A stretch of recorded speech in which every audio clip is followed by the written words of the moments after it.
Hey everyone, so this is the first time I'm doing a video like this. I don't really find my opinions about this kind of stuff important, but I really wanted to do this, so let's get into it. Also to preface, I have a really weird taste in shows, so don't judge me, and, obviously, spoilers ahead. This show is actually the reason I wanted to make this video. I was very hesitant to watch this show because I didn't like that they casted Chris into another queer role, despite saying homophobic things in the past and not apologizing. But then I saw people talking about how much people like the aspect of Pasang accepting his sexuality, and I am a sucker for those types of storylines. I love the inclusion of the gay bar. Usually I see shows depict these places as just a place to party and hook up, but in reality these places are much more than that. They offer safe space for queer people that they can go to without judgment. I especially love the scene where the older queer person comes up to Pasang and clinks his glass. It seemed like a moment of welcoming, and honestly a moment of queer mentorship. I don't know why I felt that, but I did. I also like the use of alcohol. It 100% had a major role in the story, and one day I need to go back and rewatch to see if I can fully understand the use of it. And I just love the first kiss of episode 12. Because I feel like a lot of Thai shows think that every kiss needs to be NC-17 for it to be a good kiss. But just a simple kiss like this can be cute and wholesome. It doesn't take anything away from the feelings of the scene. I would really like to see more of these types of scenes in BL. The things that I didn't like about it are honestly really small in the grand scheme of things. I wasn't the biggest fan of the ending. I think that Kawi just magically waking up at the end was a little boring, frankly. I definitely still love the ending, but I think I would have liked to see a similar ending to Kawi and his dad. Kawi tried to go back in time to save his dad, but when he went back he just ended up dying another way. I think it still would have been a good ending if Kawi did pass away and Pasang was left to grieve, and I wish that I didn't have to see Nod in that final episode. When I saw him at the wedding I quite literally screamed at the TV, like seriously, just let the douchebag die. Overall, I give this show 8.8 out of 10. I really liked it, but I again just wish they casted someone else other than Chris. I get that he is a talented actor, but I still don't think he should profiting off of queer roles until he at least apologizes. But I did love the show, and I could 100% see myself going out of my way to rewatch this again. I found out about this one from a bunch of TikTok edits about it, and I was really excited to watch it, and this show out did all of my expectations.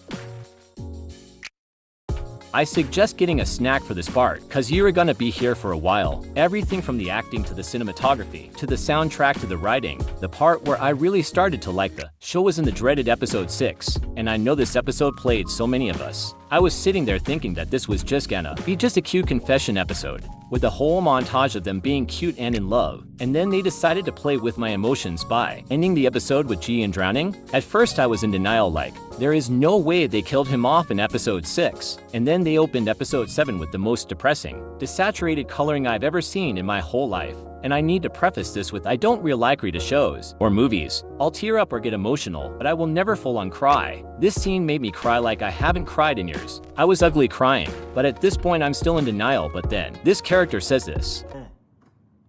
그런 동아리에서는 사람이 뒤져나가지는 않잖아요.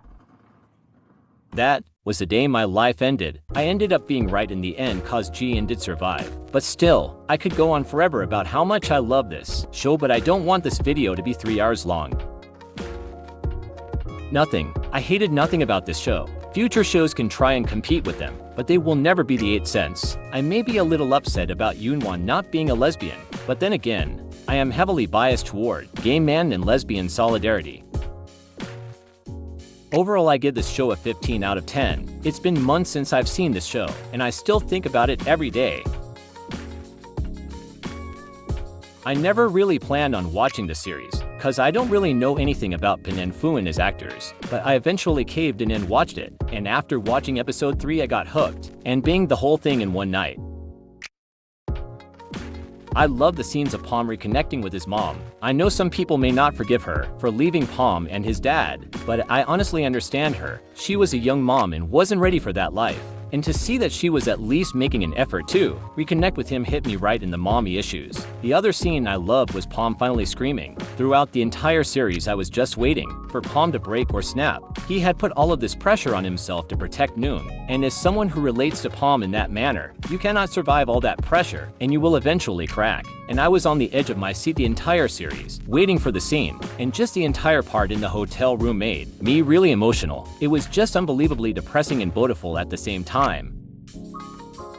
Y'all are gonna come for me in the comments for this one, but Fuin's acting, I'm sorry, but it felt like throughout the whole series, he was either giving way too much or way too little. But I am in no place to judge, because I know he still could do way better than me, but it just wasn't doing anything for me. And the thing that made me so mad was all the red flags being treated as cute or normal. Like, what really made me mad was Palm getting Ning's name tattooed on his back after like a week of dating, and Noon was just like, "Aw, thanks." Like what? And also the fact that whenever they fought, they made up like right after. Like the scene where Noon screamed at Palm after his mom was shot, and after fighting, Palm got up and hugged him, saying that he still needed him. And all of a sudden their problems are solved, and the ending was probably one of the worst endings I've seen to ABL. Like, what was that? After chasing after Noon for months, he's just gonna run away like that? I know in real life Palm and Noon wouldn't even last a month, or even a week together, and I know that they were kind of going for a social government commentary throughout the series, but that just really didn't come through. Overall, I give this series a 7 out of 10. Despite everything I hated about it, I think there is still this charm to it that made me somewhat like it. If we could just go back in time and remake it with more realistic writing, and maybe get Fuin some better acting lessons, I think it could be a really good series. I, again, saw a TikTok edit about this one and immediately had to watch it. I watched the whole thing in the span of a couple of days, and I can say that this was one of the best series I've seen in my whole life.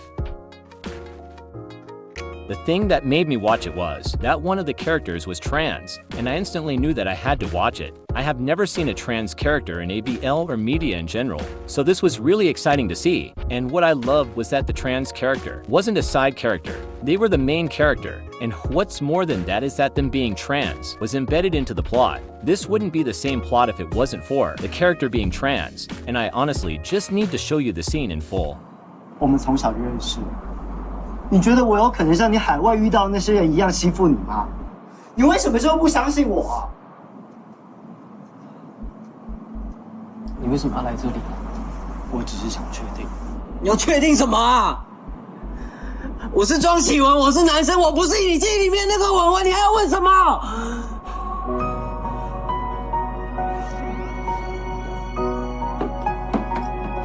I cried my eyes out watching this. I am a trans person, and I felt every bit of frustration coming from Amber. I understand the frustration of just wanting people to forget the person you were before you transitioned, just wanting people to see you as the gender you are. And the actor that played Amber did an amazing job, and the reaction that Will's mom had to him coming out made me sob my eyes out. Again, just hit me right in the mommy issues. And again, the acting on Will's end is just phenomenal. It perfectly captured the fear and terror of coming out, while simultaneously trying to keep it together. This show never fails to make me cry, and if I could make it a law for everyone to watch this at least once in their life, I would.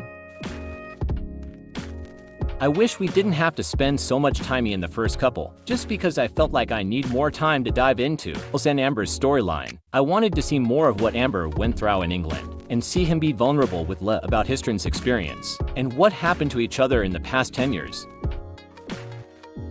I give the show a 14 out of 10. It is just a beautiful series and it makes me feel so seen as a trans person. I can tell that the director cared a lot about how he represented our community in this show.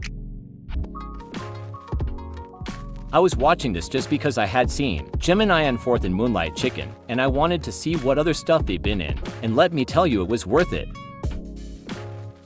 What didn't I like about this show? I loved the chemistry between actors, mainly Gemini and Fourth. They really carried the series for me, honestly. Their chemistry felt so natural, and all of their scenes had me giggling and burying my face in my pillows. It was honestly embarrassing. I also think that the OST is one of the few OSTs that I actually listen to on a daily basis. You can tell that they put a lot of care into the music of the show.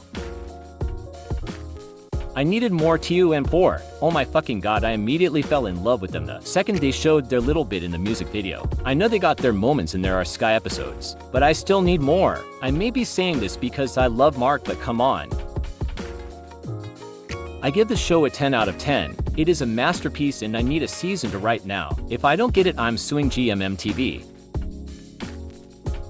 This is another one that I started watching because of a TikTok edit, and I actually was able to get a friend interested in watching it, and now I have recruited them into the dark side. I swear to God, Cotting's acting has got Tobe one of the best things out there, because every time he was on screen I was just captivated by him. I think GMMTV knew what they were doing when they paired First and Coding together in a series. They really unlocked a gem with this one. But writing-wise, I loved how they gave equal attention to the romance of Akhenaten and the mystery of the skull. I also really liked how they didn't make some boring conclusion, like a ghost or spirit or something. They made the real villain of the story the teachers and the faculty, and I was genuinely shocked to find out that Ak was the one pulling all of these stunts. I thought it was gonna be Namo, but after finding out that Ak was Theon doing all these things, I didn't get mad at him or push him away, but instead he comforted him because he knew that Ak was being manipulated and it wasn't his fault. I swear to God, First is one of the best criers I ever seen in a series. I really felt all of Ak's pain in these scenes, because First is that talented. I also love how they wrote I instruct Kater to be a protector. He always tries to be a rock for Ak, and this often leads to him neglecting his own emotions, which is very accurate for someone who has been hurt like him. Thuy, punk-ass lying-ass bastard, the audacity that Thuy had to out Akhenaten, and then go on in the final episode about how important it is to come out, and the importance of coming out when you're ready. You're done. Overall, I give The Eclipse a 10 out of 10, by far one of the best shows I've ever watched. If you haven't watched it, what are you doing with your life? That's it. I could have definitely talked about more shows, but I don't want this video to be too long, so if you want a part 2, let me know. And also please remember that these are just my opinions and I don't want to offend anyone. If you liked a show that I didn't, that's okay. If I liked a show that you hated, that's also okay. And if you want to give me some recommendations in the comments, go ahead. Now get out. Bye bye.